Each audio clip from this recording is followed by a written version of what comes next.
Hallelujah, glory to Jesus, hallelujah, praise the love of the Lord, hallelujah. Mga kapatiran, magandang tanghali sa inyong lahat o hapon. Sa ating ding mga minamahal na preacher, ordained preacher, prayer warrior, at sa ating minamahal na Pastor Wildy Estrada Almeida, sampu ng kanyang mga anak at sa lahat ng mga manugang at apo, at sa ating minamahal na pastora, kahit wala na siya sa mundong ito, sila ang nagturo sa atin ng banal na salita ng Diyos upang tayo mamulat sa katotohanan. Glory to God, hallelujah, praise the Lord. Mga minamahal kong kapatiran, aking ipatutuo sa inyo kung paano kumilos ang mahal na Panginoong Hesus sa aking buhay. Dahil noon, mga minamahal, sa bago pa akong naka-atin sa kongregasyong ito, kasi noong araw, mga minamahal, marami akong kongregasyon nga giatinan, mga minamahal, unom ka kongregasyon, pero ang aking karamdaman, hindi gumagaling, mga minamahal. Pero pagdating ko sa kongregasyong itong Jesus Miracle Crusade International Ministry, mga minamahal, dito pinagaling ang lahat-lahat kong mga karamdaman. Glory to God, hallelujah, praise the Lord. Mga minamahal kong kapatiran, aking ipatutuo sa inyo na ako, mga minamahal, noong araw, talagang mahirap ako. Glory to God, hallelujah. Alam ninyo, mga minamahal, wala akong trabaho, ang aking anak wala ding trabaho. Alam ninyo, mga minamahal, mismo 1 kilo maghirap akong pagbili ng bigas dahil wala sa kawalaan ng pera. Alam ninyo, mga minamahal, maglaga na lang ako ng dahon ng malunggay parang makakain kami na meron kaming ilagay sa aming tiyan na hindi kami magutom. Pero mga minamahal, sa pag-atin ko, nagsige kong atin sa kongregasyong ito, mga minamahal, dito ako binigyan ng pagpabala ng mahal na Panginoong Hesus lamang. Glory to God, hallelujah. Alam ninyo, mga minamahal, yung pag-atin ko dito, nagsige akong simba. Alam ninyo, mga minamahal, ang aking tinitirahan na bahay, kubo, mga minamahal, ang butas sa yung kamao ko, lulusot sa butas dahil sa luma na ba, at saka wala akong pirang maibili ng atib para malagyan ng atib ang bahay kubo ko. Pero ngayon, mga minamahal, sa sigig atin ng ating minamahal na pastor, ang sabi, dumulog ka ng dumulog sa mga mahal na Panginoon, kahit hindi ibigay kayo sa iyo kagad, pero ibibigay talaga sa iyo kung magtapat kang maglilingkod sa mahal na Panginoon. Alam ninyo, mga minamahal, noong sige akong siging atin, isang araw, mga minamahal, idali-dali ko lang ito pagsabi, pagdating ng mayroong isang araw, mga minamahal, ang aking bahay na tinitirikan na lupa, hindi sa akin. Ngayon, mga minamahal, sa sige kong simba, nag-overnight ako, mga minamahal. Tapos, ang may-ari ng bahay, ang may-ari ng lupa na aking tinitirahan, yung tiyuhin ko. Ngayon, pinuntahan ako, mga minamahal, sabi, umalis ka na sa lugar na ito, kasi ang itong lupa kong ito, ibinta ko na sa apo. Ngayon, mga minamahal, dahil sa kawalaan ko ng pera, mismo nga 1 kilong bigas, maghirap ako pagbili. Saan ako pupunta? Dumulog ako sa mahal na Panginoon. Kahit saan ako magpunta, manguha ko para pagkain sa akong kantin, sa akong bisan abdo ko sa CR.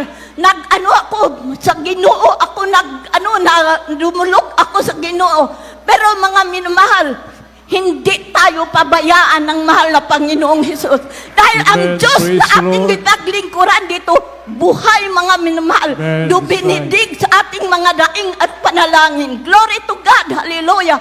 Alam ninyo, mga pinamahal, isang araw, mayroong 3 mama, mga minamahal, nagpunta sa amin.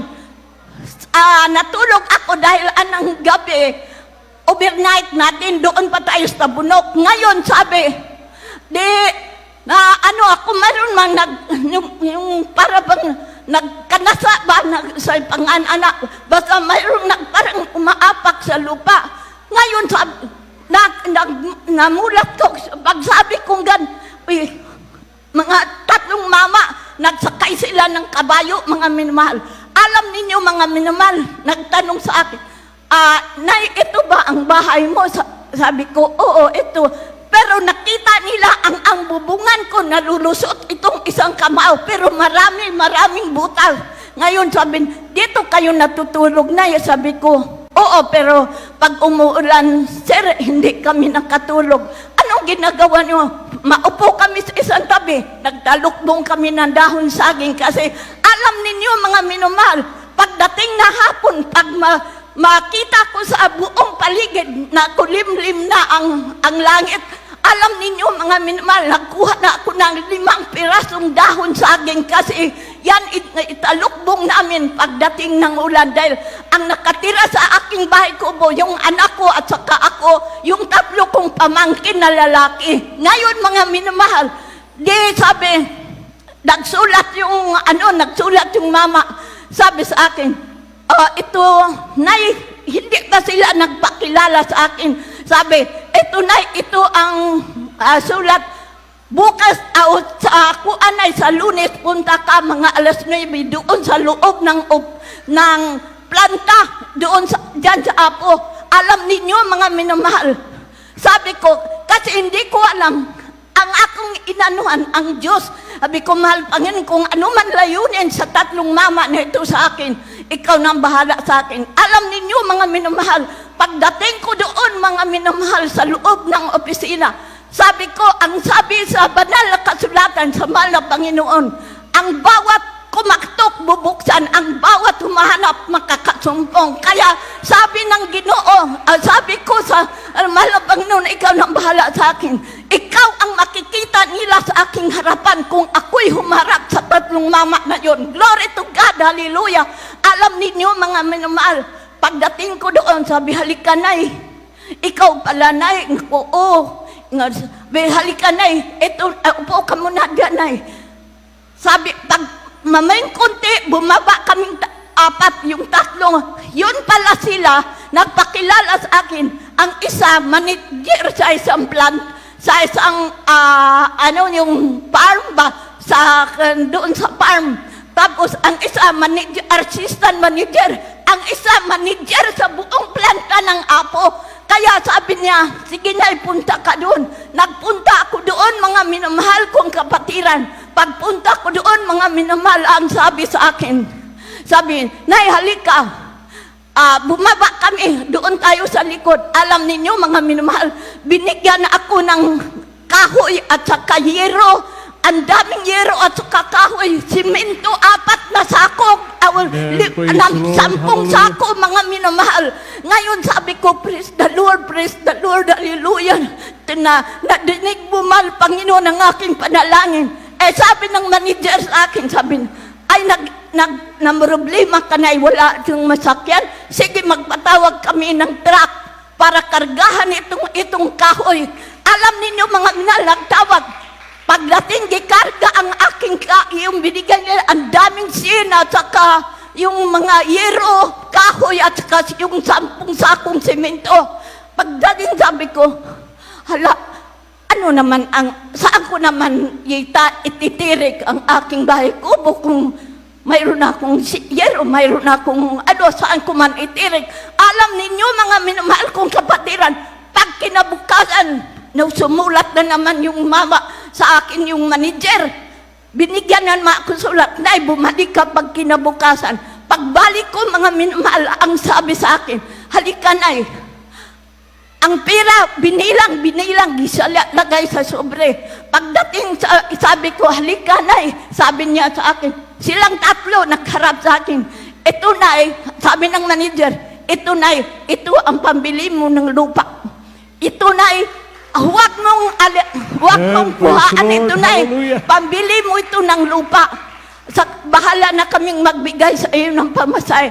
Alam ninyo mga minamahal, ang Diyos talaga dito talagang mabait. Alam ninyo mga minamahal, sa aking kahirapan mahal, mga minamahal, kahit na maghirap ako sa ngayon, maghirap ako, mayroong mga pagsubok talagang hindi mo maiwasan.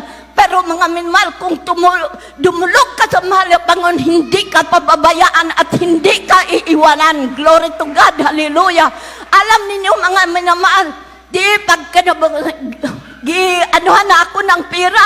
Ngayon pag sabi sa akin na, huwag mo itong kuhaan kasi ito ang pambili mo ng lupa. Bibigyan ka lang namang pamasay para hindi mo itong makuhaan itong pera. Ito nandito sa loob ng sobre. Ngayon mga minamahal kong kapatiran, binig sa bawat isa sa kanilang tatlo, yung plant manager at saka assistant manager, nagbigay sa akin 300 sila dito sa akin, di bali 6 na. Ang manager yun mismo nagbigay 500 sa akin. Glory to God, hallelujah, praise the Lord. Alam, hindi yun ko gipabayaan sa Ginoo. Ngayon mga minamahal, dito na, umalis na ako. Pag sabi niya, Nay, ito ang pagkain mo, dadalhin mo. Nahiya man akong magdala kasi binigyan na nga akong pera para Ngayon mga minamahal, talagang ang Diyos talaga dito, totoo mga minamahal.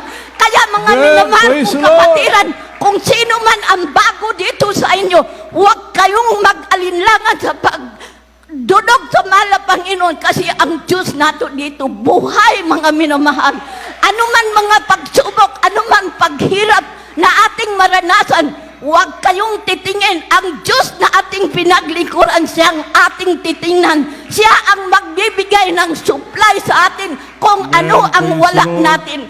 Glory to God, hallelujah, praise the Lord. At ngayon, abi ninyo mga minamahal, ako noon di ko makatulog kung wala akong bigas. Pero ngayon, pag bisag mula akong bigas, talagang sitting pretty ako mga minamahal. Hindi ako nag-isip ng wala akong kakainin bukas. Kaya ang Diyos na ating pinagluran, mayaman sa lahat ng mga yaman. Siya ang nagbigay, siya ang ng langit at lupa. Siya ang naggawa. Tayo baka hindi magpakain. Glory to God. Kaya kayong mga kapatiran na bago pa lang nagtanggap sa mahal na Panginoon o bisita, ang Diyos na aming pinaglingkuran dito, buhay mga minamahal, dumudulog sa ating mga daing at panalangin. Kaya huwag ninyong titingnan ang inyong kahirapan. Ang Diyos, ang kalooban ng Diyos, o tapat ka magbibigay, tapat ka maglilingkod sa mahal ka Panginoon. Dili ka pababayaan. Glory to God, hallelujah. Hanggang dito na lang ang lahat ng kapurihan, pasasalamat sa tanging Panginoon.